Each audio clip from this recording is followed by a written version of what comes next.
I chose Birmingham because it really offered a sort of well-rounded student experience.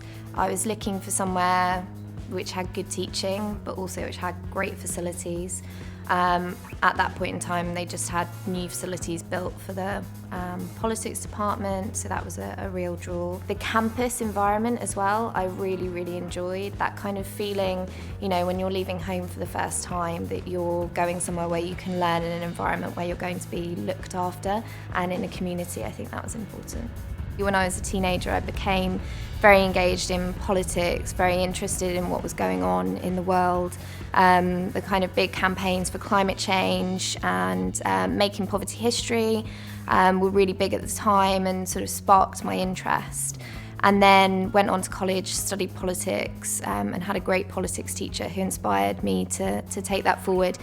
It absolutely continues to impact on my experiences. I now work in a domestic institution using all the knowledge that I gained of British politics whilst I was at university, but looking at international affairs. So, you know, those international studies lectures, post-conflict reconstruction are still really important and stay with me today.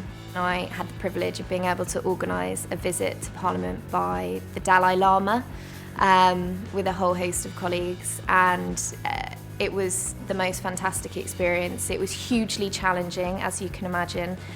He came with quite an entourage, and there were lots of sort of difficult logistical security issues to sort out, but hearing him speak to members in Parliament and being a part of that experience was absolutely fantastic. It's quite hard to describe a typical day here in Parliament, but I think generally, it will always start with checking your emails, checking the news, checking the parliamentary business for the day, seeing if anything is coming up that is relevant to your role or that you might need to inform your members about.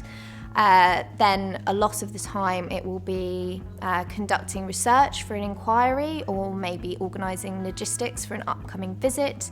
But more often than not, writing briefs, talking to members, talking to organisations that are submitting evidence for inquiries, and engaging with the Department for International Development.